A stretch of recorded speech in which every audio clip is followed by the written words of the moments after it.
Good morning. Isho മിശിഹായ്ക്ക് സ്തുതിയായിരിക്കട്ടെ. പുതിയ ദിവസം, പുതിയ വചനം. ഒരാഴ്ചയുടെ അവസാന ദിവസം എത്തിയിരിക്കുന്നു. ശനിയാഴ്ച, നവംബർ മാസം 29-ാം തീയതി. ഒരു ദിവസം കൂടെ കഴിഞ്ഞാൽ നമ്മൾ ക്രിസ്മസ് സീസണിലേക്ക് പ്രവേശിക്കുകയാണ് അല്ലേ? സന്തോഷമുള്ള ദിവസം. എല്ലാ ദിവസവും സന്തോഷമായിരിക്കണമെന്ന് ദൈവം ആഗ്രഹിക്കുന്നു. ഞാനും നിങ്ങളുമൊക്കെ ആഗ്രഹിക്കണം. നമ്മുടെ മനസ്സിൽ നിന്ന് മറ്റുള്ള ചിന്തകളൊക്കെ പോട്ടെ. ദൈവചിന്തകൾ, ദൈവിക ചിന്തകൾ കടന്നു വരട്ടെ. ദൈവം അനുഗ്രഹിക്കും കേട്ടോ. നിങ്ങൾക്ക് വേണ്ടി പ്രത്യേകം പ്രാർത്ഥിച്ചുകൊണ്ട് smile and start your day with Jesus ഈ എപ്പിസോഡിലേക്ക് നിങ്ങളെ സ്നേഹത്തോടെ സ്വാഗതം ചെയ്യുന്നു. ഞാൻ സിബി വർഗീസ്. ഇന്നലെ പഠിച്ച വചനം സുഭാഷിതങ്ങളുടെ പുസ്തകമായിരുന്നു. സുഭാഷിതങ്ങളുടെ പുസ്തകം 21-ാം അധ്യായം അതിൻ്റെ 6-ാമത്തെ വചനമായിരുന്നു.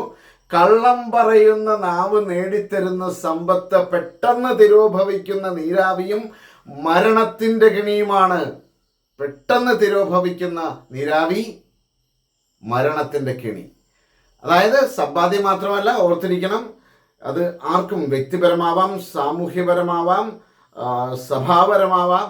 ഈ ലോകത്തിലെ ഏത് സാഹചര്യങ്ങളിലും പ്രിയപ്പെട്ട സഹോദരൻ ആരാണെങ്കിലും കള്ളം പറഞ്ഞ് നേടുന്ന എല്ലാം, ഏത് സാഹചര്യത്തിൽ എന്ത് നേടിയാലും അത് പെട്ടെന്ന് തിരോഭവിക്കുന്ന നീരാവിയും മരണത്തിൻ്റെ കെണിയുമാണ്. മരണത്തിൻ്റെ കെണിയും ഓർത്തിരിക്കണം, മറന്നു പോകരുത്.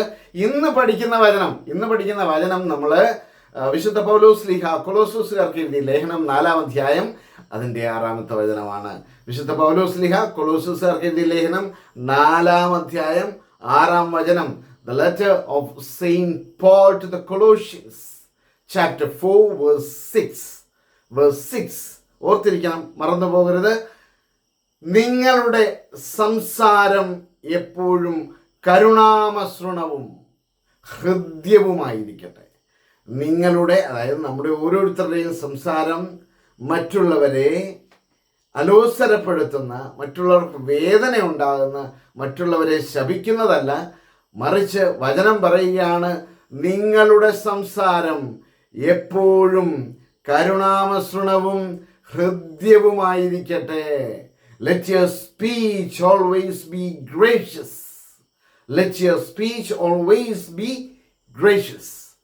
നമ്മുടെ സംസാരം എപ്പോഴും ഹൃദ്യമായിരിക്കണം, കരുണാമസൃണമായിരിക്കണം. ആരെയും മുറിപ്പെടുത്തുന്ന രീതിയിൽ സംസാരിക്കരുത്.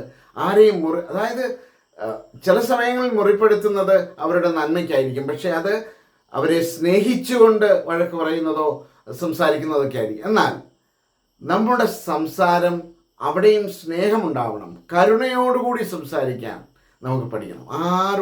ആരുടെയും മുഖത്ത് നോക്കി അവരെ വേദനിപ്പിക്കുന്ന തരത്തിൽ, അവരെ ഇടിച്ചു താഴ്ത്തുന്ന തരത്തിൽ സംസാരിക്കരുത്. അത് നിങ്ങളുടെ ജീവിതത്തിൽ വലിയൊരു നാശം വിളിച്ചു വരുത്തും. അത് സംസാരിക്കുന്ന വ്യക്തിയിൽ പിന്നീട് വലിയൊരു നാശം വിളിച്ചു വരുത്തും. അതുകൊണ്ട് ഒരുപാട് സംഭവങ്ങൾ നമുക്ക് ചുറ്റുമുണ്ട്. അതുകൊണ്ട് ഓർത്തിരിക്കുക, നമ്മുടെ സംസാരം കരുണാമസൃണമായിരിക്കണം, ഹൃദ്യമായിരിക്കണം. നിങ്ങളുടെ സംസാരം എപ്പോഴും കരുണാമസൃണവും ഹൃദ്യവുമായിരിക്കട്ടെ. Let your speech always be gracious. ആഗ്രഹിക്കാം, പ്രാർത്ഥിക്കാം, അല്ലേ?